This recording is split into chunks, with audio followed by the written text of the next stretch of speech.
Students, today I am going to discuss the next topic, that is hybridization or the valence bond approach. In the previous theories such as valence shell electron pair repulsion theory, we have discussed or explained the shapes of simple molecule. We explained here shapes of simple molecules.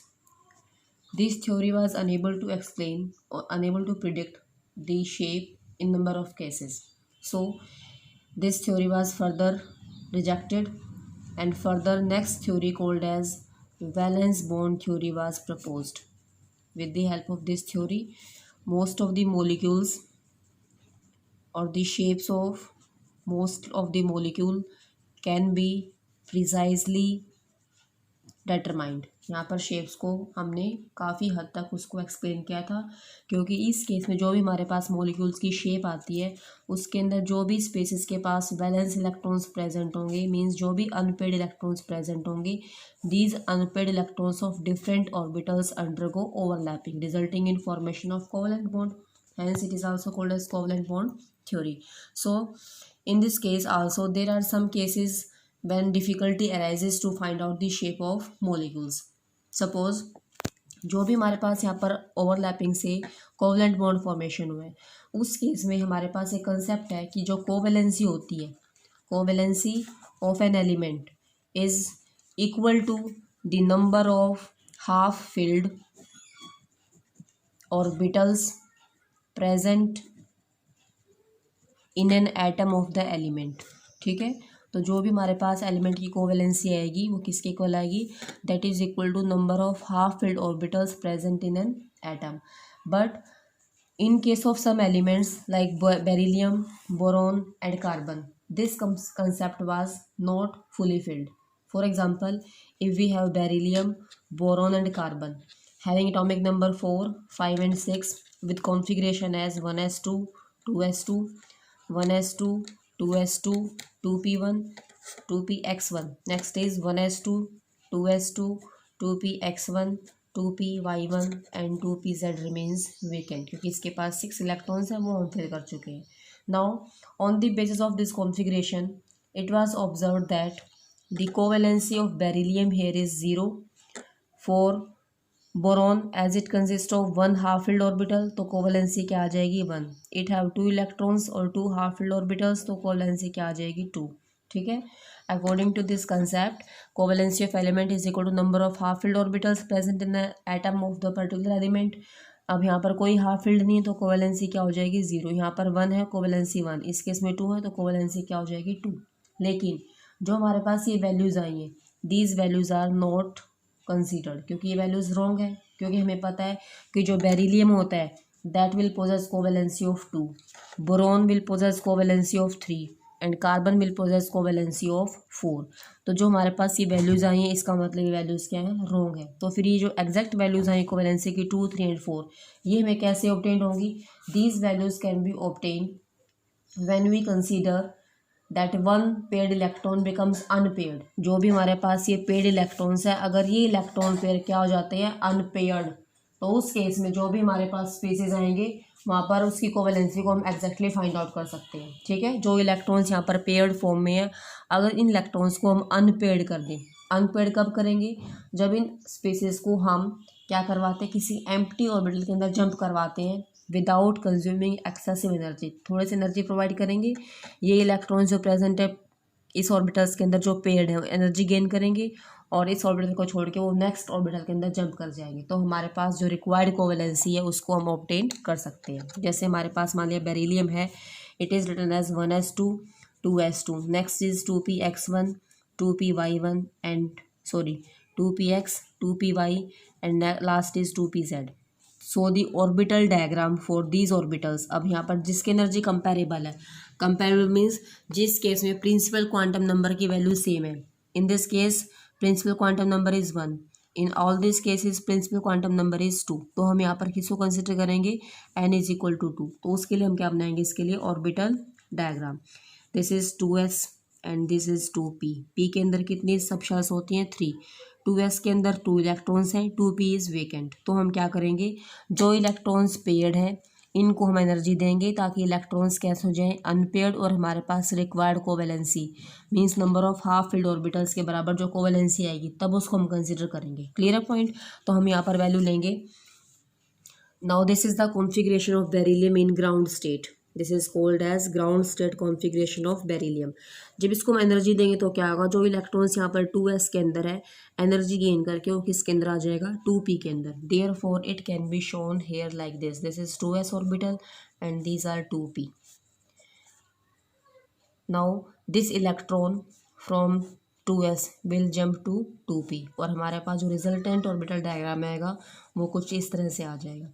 अब इस spaces के पास कितने half filled orbitals आ चुके हैं, 2। Therefore in this case covalency becomes equal to 2। तो अब यहाँ पर कोवेलेंसी कितने आ जाएगी, 2। This state is called as excited state और simply written as ES। Ground state is written as GS, excited state is written as ES। Next है considering the example of carbon. Atomic number 6, configuration is 1s2, 2s2, 2px1, 2py1 and 2pz. This is the ground state configuration of carbon. Now the excited state configuration is that this paired electron from 2s will jump to the empty 2pz orbital. So the resulting configuration comes out to be 1s2, 2s1, 2px1, 2py1 and 2pz1. This is the excited state configuration. Now the orbital diagram for this carbon atom will be as this is 2s and these are 2p orbital, each containing 1 electron in their respective subshells or the orbital. So the total number of half filled orbitals here is equal to 4. Therefore in this case covalency becomes equal to 4. तो covalency की value हम किसके help से find out कर सकते हैं, जब हम किसी भी स्पेसिस को एनर्जी प्रोवाइड करते हैं, not excessive, only small amount of energy is given to that electron so that the paired electrons becomes unpaired and the electron will shift to the next empty orbital, so we can obtain the required covalency of any element.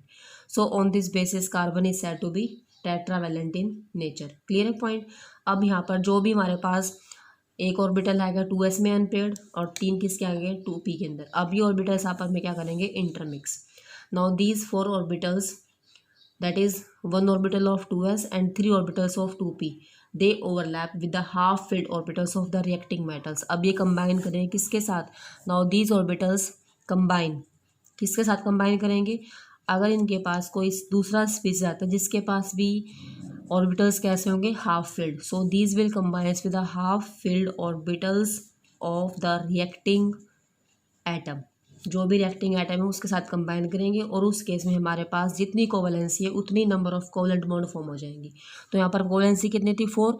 In this case when this carbon combines with any reacting species with half filled orbitals, in that case 4 covalent bonds are formed. Clear up point. लेकिन जो experimentally data हमारे पास आता है वो क्या show करता है कि जो भी हमारे पास ये 4 बॉन्ड आएंगी, ये चारों बॉन्ड कैसी होंगी, सेम एनर्जी की होगी। ठीक है, these bonds are of same energy, क्योंकि 3 जो बॉन्ड है वो 2p ऑर्बिटल्स की आएंगी, जिसके अंदर ये जो बॉन्ड्स ओवरलैपिंग शो करेंगी वो 90 डिग्री पे आएंगी। ठीक है, so 3 bonds form by 2p orbitals should be at 90 degree to each other and the 4th bond that is from 2s it may be in any direction.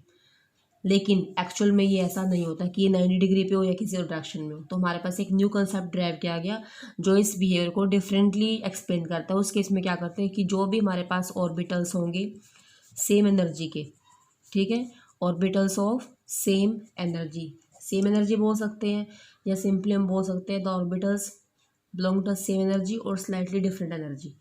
Same energy लेकिन actual में energy same नहीं होगी, this energy is slightly different, थोड़ा सा यहाँ पर difference आ जाएगा energy का। तो उस केस में ये ऑर्बिटल्स आपस में क्या करेंगी, दे अंडरगो कॉम्बिनेशन, कंबाइन करेंगी। जब ये कंबाइन करेंगे तो जो भी एनर्जी थी डिफरेंट ऑर्बिटल्स की, in that case redistribution of energy takes place. Now here redistribution of energy takes place. Energy दोबारा से क्या हो जाएगी, हर ऑर्बिटल के अंदर जो 4 ऑर्बिटल्स थे 3 4 p orbital and 1 4 2s, these 4 orbitals undergo redistribution of energy. ठीक है। जब रीडिस्ट्रीब्यूशन होगा तो उस केस में यहाँ पर फॉर्मेशन होगी न्यू ऑर्बिटल्स की। In that case new orbitals are formed, नए ऑर्बिटल्स बनेंगे। और यहाँ पर एक मेन पॉइंट क्या आ जाएगा, now after redistribution of energy new orbitals are formed which possess equal energy, जिनके पास एनर्जी अब कैसे है, equal and have identical shape, और उनकी शेप भी कैसे आ जाएगी, identical. This phenomena is called as hybridization and the orbitals formed are called as hybrid orbitals. उनको हम क्या बोलते हैं, हाइब्रिड ऑर्बिटल्स। क्लियर है पॉइंट।